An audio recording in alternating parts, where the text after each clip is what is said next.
Ukrainian newsreel and documentary film studios. Soviet Ukraine. Direction Felix Karpinski, camera Yakov Lazarovich. Commissioned by the Union of Soviet Societies for Friendship and Cultural Relations with Foreign Countries.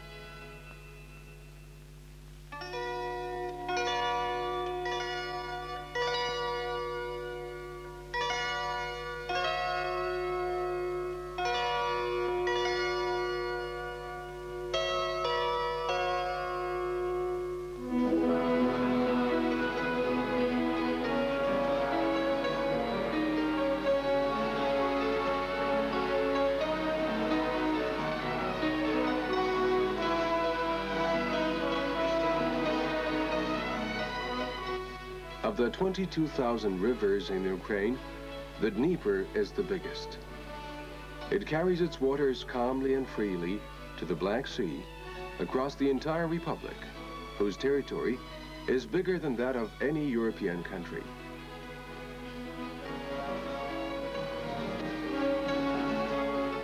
The Dnieper flows past cities and villages, giant factories and mines, nuclear power stations and shipbuilding yards, amid dense forests and fertile croplands.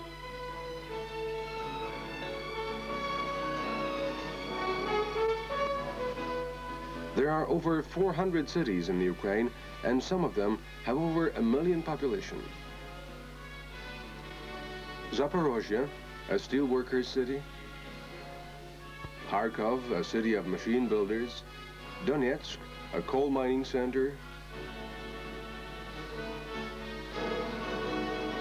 The Black Sea port of Odessa, ancient Lvov. And this is Kiev, the capital of the Ukraine, one of the 15 constituent republics of the Soviet Union. This is its flag and its emblem, hammer and sickle in a frame of ears of wheat. This is the republic's Supreme Soviet, or parliament. The Constitution of Soviet Ukraine states, all power belongs to the people, represented by councils or Soviets of people's deputies.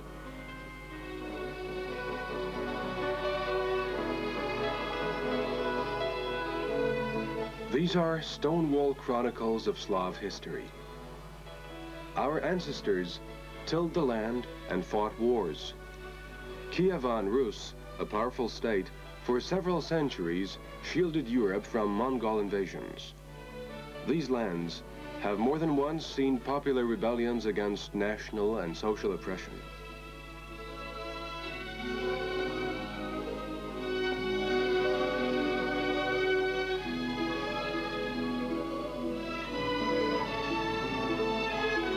An important event is linked with the name of Bogdan Khmelnytsky, the reunification of Ukraine with Russia, two countries so close ethnically, linguistically, and territorially.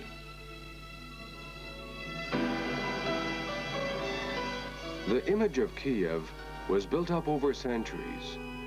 The St. Sophia Cathedral has seen many guests in the 9 centuries of its existence.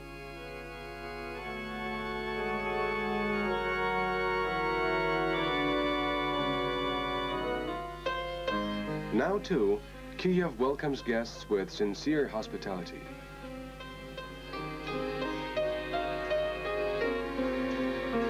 This year, the city is celebrating its 1,500th birthday. The date is marked internationally. A memorial resolution of UNESCO is kept in Kiev's municipal council.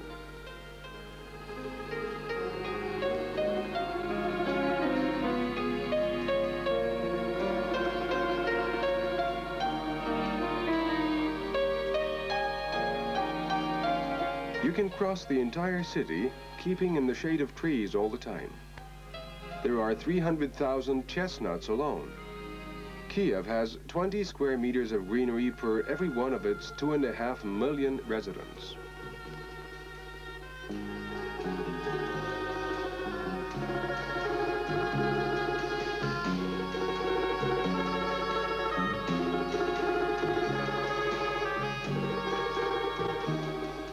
Dnieper flows right through the center of Kiev like a main street spanned by hundreds of bridges.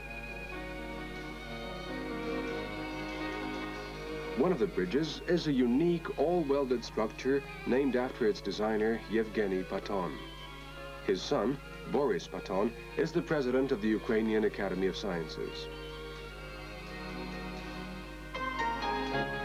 There's not a single industry where the Paton welding method wouldn't be used.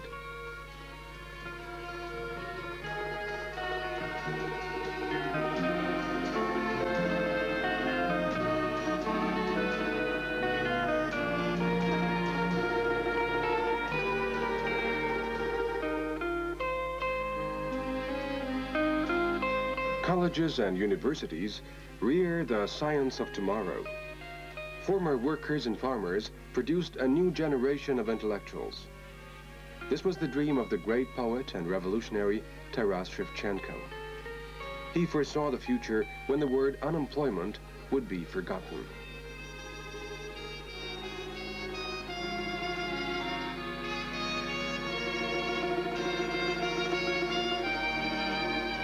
Young men and women from many countries of the world study here together with their Soviet counterparts.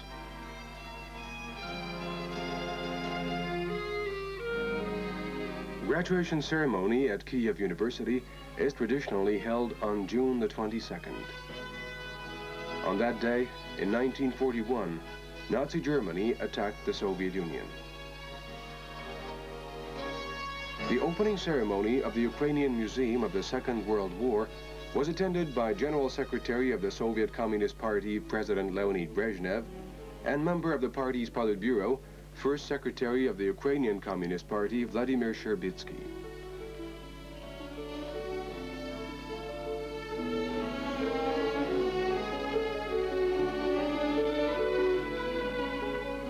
Glorious is the Dnieper when everything is calm, wrote Ukrainian-born Nikolai Gogol, a great Russian writer. The Dnieper is one of the world's cleanest rivers, despite the great number of major factories and power stations on its banks. The construction of furnaces, power plants, rolling mills, or chemical factories in the Ukraine is aided by enterprises in the other Soviet republics.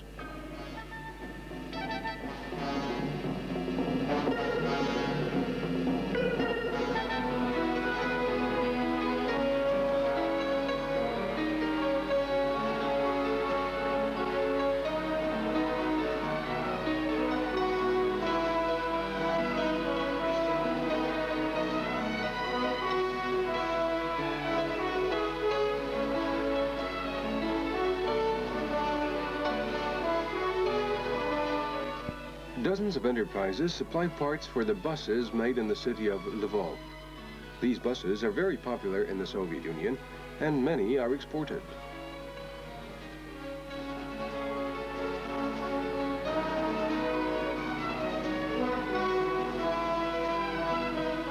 These unique turbines made in the city of Kharkov are well known in many countries. The Soviet machine-building industry began with these tractors, and so did the service record of Alexander Bondarenko, a worker at the Kharkov tractor plant.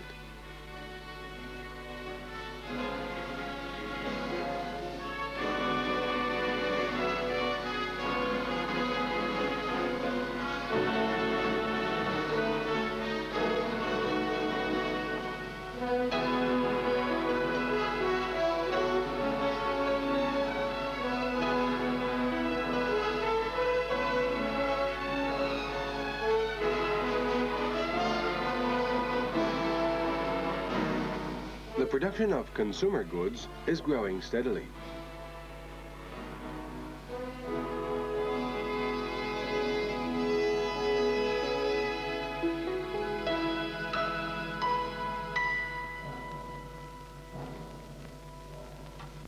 Coal mining area, the Donetsk Basin.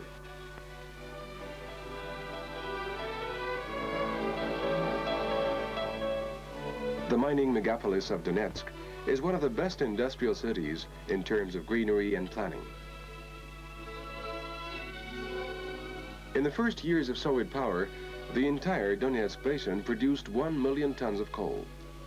Today, just one team, headed by Anatoly Polishchuk, a hero of socialist labor, produces as much.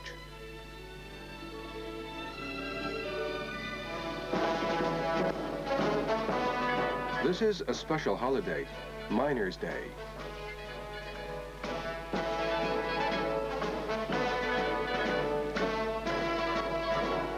We have more holidays than red-letter days in the calendar. One is the 1st of September, the beginning of the new school year. Traditionally, builders time the commissioning of new schools for the 1st of September.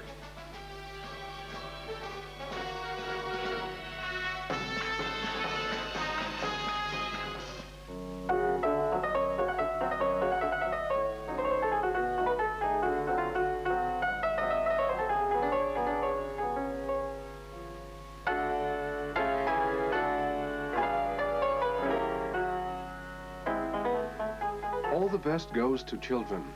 This is a law of our life.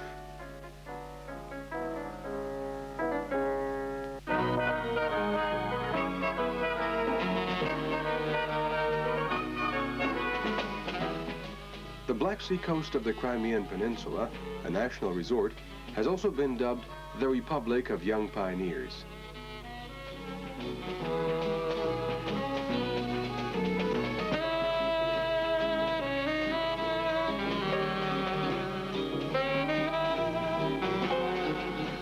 The famous Ukrainian philosopher and educationalist Grigory Skovoroda once compared Ukraine to a heavy ear of wheat. The Republic indeed has advanced agriculture and is the nation's breadbasket.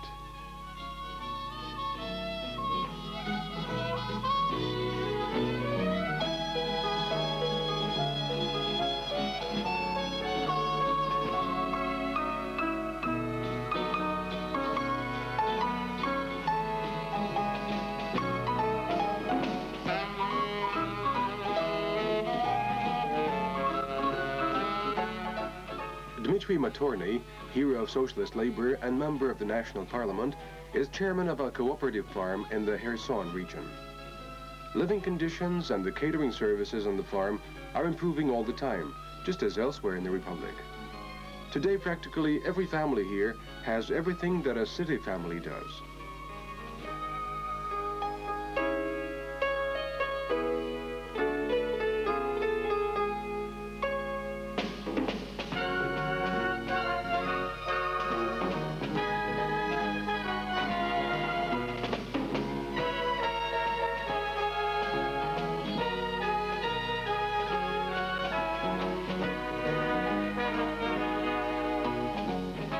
The Ukraine has bountiful orchards and vineyards.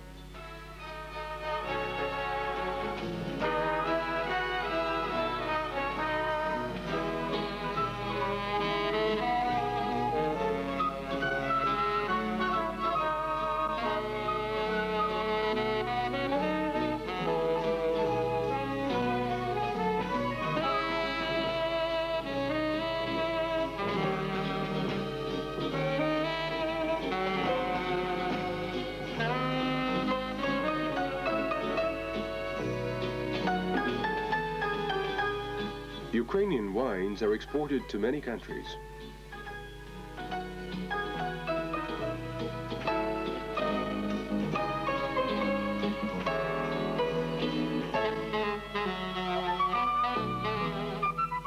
The city of Odessa on the Black Sea coast. Pushkin walked these streets. Singers from all over the world have appeared on the stage of the local opera theater.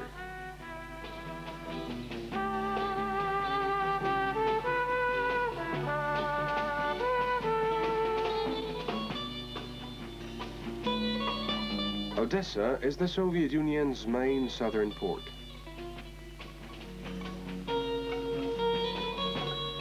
The Ukraine is one of the major exporter republics. This ship will soon leave the Kherson shipyards and sail to Greece, to her port of registration in the Mediterranean.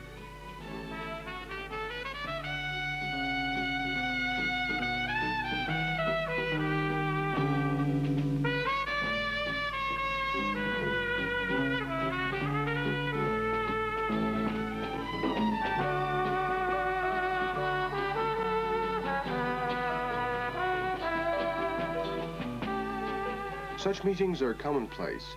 They're evidence of the growing unity of the socialist countries.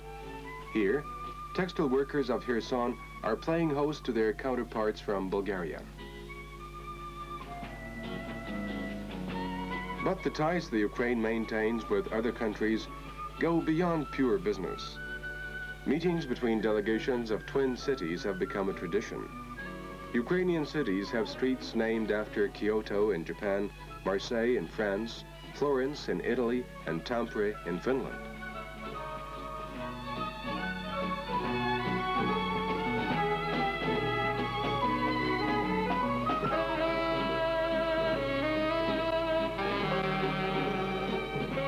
Vice President of the Spain-USSR Friendship Society, Juan Garrigues, previewing a concert program featuring amateur artists of the Kharkov tractor plant. Within the cultural exchange program, the group recently appeared in Spain.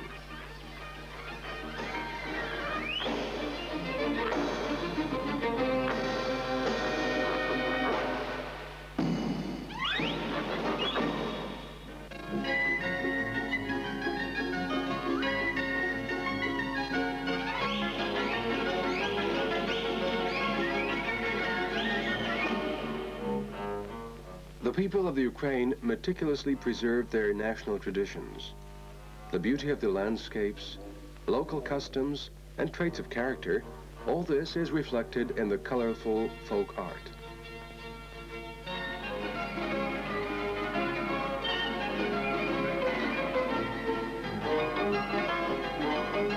Every region in the Ukraine has an image all its own.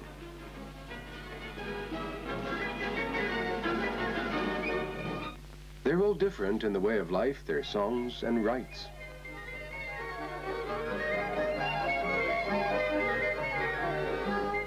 The Transcarpathians, the land of high mountains and dense forests.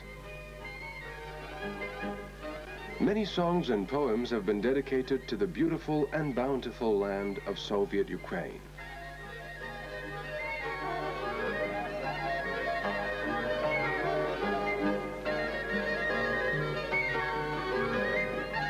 The Ukraine is truly rich, and people are its greatest treasure.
Ukrainian newsreel and documentary film studios.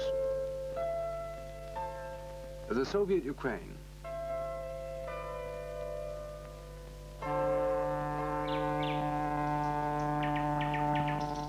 The mighty Dnieper River is a symbol of the Ukraine, its destiny, a symbol of the dauntless unity of Russians, Ukrainians, Belarusians. A river sung in folklore and legends, it carries its clear waters across the whole of Ukraine.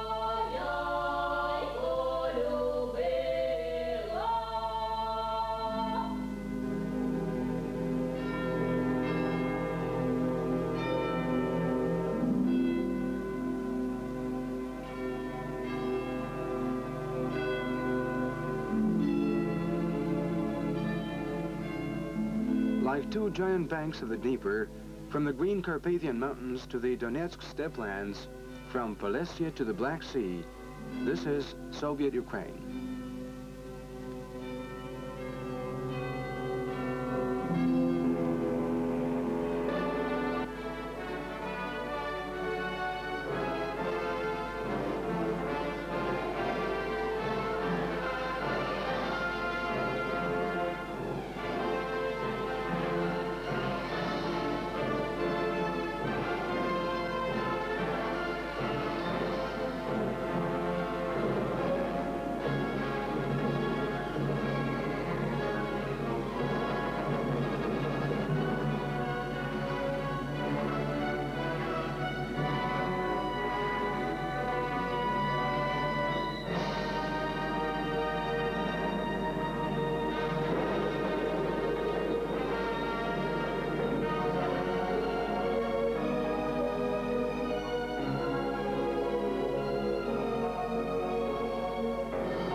A sovereign socialist land, one of the 15 equal and free republics of the Union, the Soviet Ukraine occupies a territory of 601,000 square kilometers, more than any other country of Europe.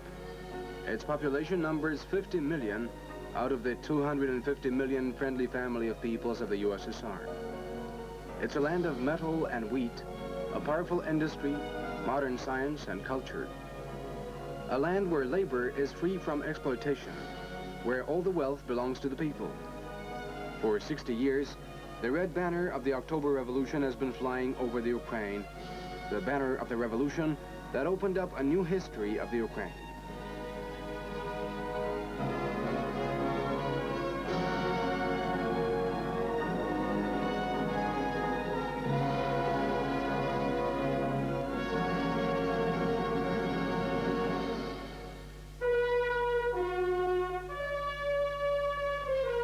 Kharkov, a city that has glorified itself by its labor.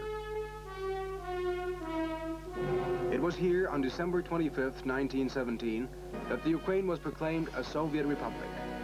The Ukraine gained its independence and reunited its lands under the banner of the revolution, under Lenin's banner.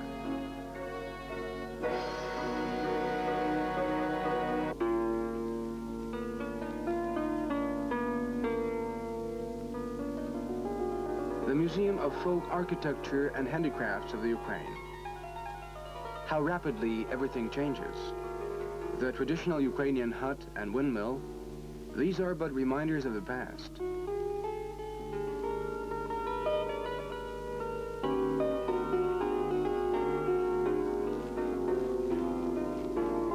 This hut is also a museum. It remains standing in the new village of Shevchenkovo as a token of love for the poet.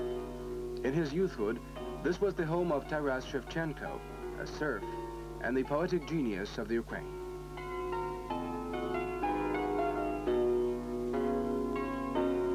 How rapidly everything changes.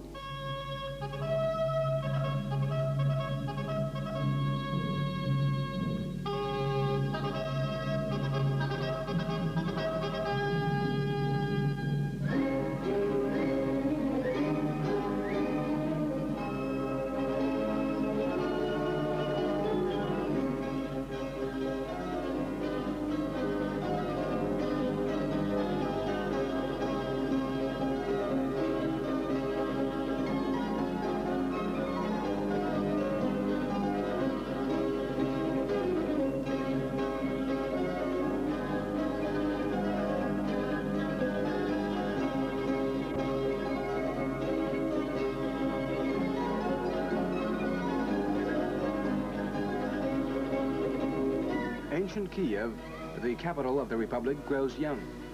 White stone apartment blocks spring up in new districts. The steel heart of the Ukraine is Dnipropetrovsk. Donetsk is a city of coal and roses, one of the cleanest cities in the world. The country's southern sea gates lie in beautiful Odessa. The Soviet Ukraine has blossomed during the 60 years of Soviet power, and especially during the last decades of peace. Wars have never started from Soviet land, but in such a short period of history, war has come several times to Soviet land, leaving in its wake ruins, ashes, and death.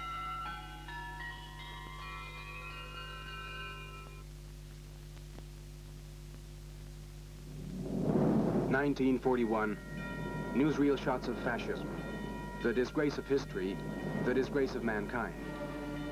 Kortelesi, Pisky, Raska are only 3 Ukrainian villages of many that the Hitlerites put to the torch. All the inhabitants were killed, men, women, and children.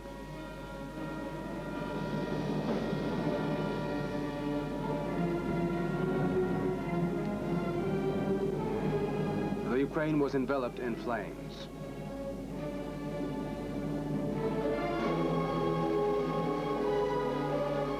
Every 6th citizen of the Republic perished. Millions were put into bonds of slave labor. 28,000 villages, 714 towns were destroyed.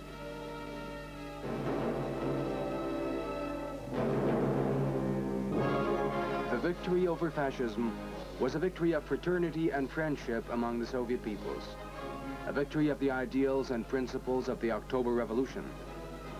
No, the word peace for us is not of abstract meaning.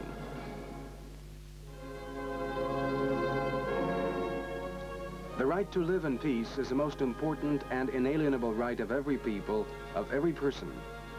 Consolidating the spirit of Helsinki, the Soviet people today are in the Great March for Peace, a march headed by the Leninist Party, its Central Committee.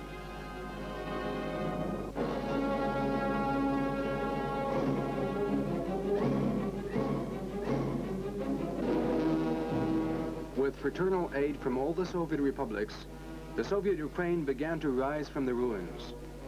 Every year of peace, every 5-year plan period witnessed unprecedented achievements in labor. The whole country was building the hydropower station of the Dnieper, the Chernobylsk atomic power station, the biggest blast furnace in Europe. Our 5-year plans were described by Leonid Brezhnev as the Leninist policy of friendship among peoples translated into the language of economy. From its sister republics, the Soviet Ukraine receives machinery, industrial equipment, electrical goods, oil, non-ferrous metals, cotton, and tea, and in return, it annually produces 50 million tons of steel, over 50 million tons of grain, 50 million tons of sugar beet, 95% of the country's diesel locomotives, and also excavators, precision instruments, automobiles, and the biggest cargo planes in the world, the Antius.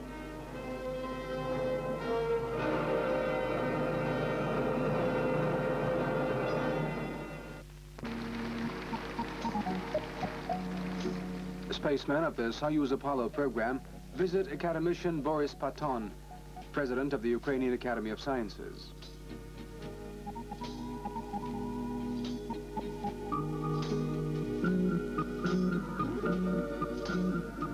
Hundreds of research institutes, 55,000 candidates and doctors of sciences pooling their creativity with the scholars of other republics, multiply the scientific, technical achievements of the country.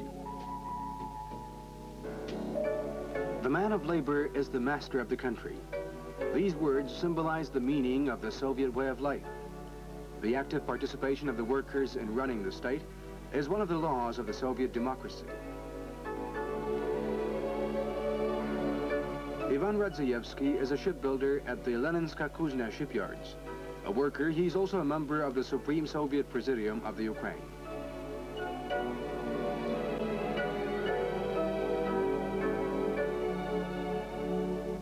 Mykola Revashapka has been chairman of a cooperative farm for 20 years. The new village of Sherbani has changed tremendously in this period.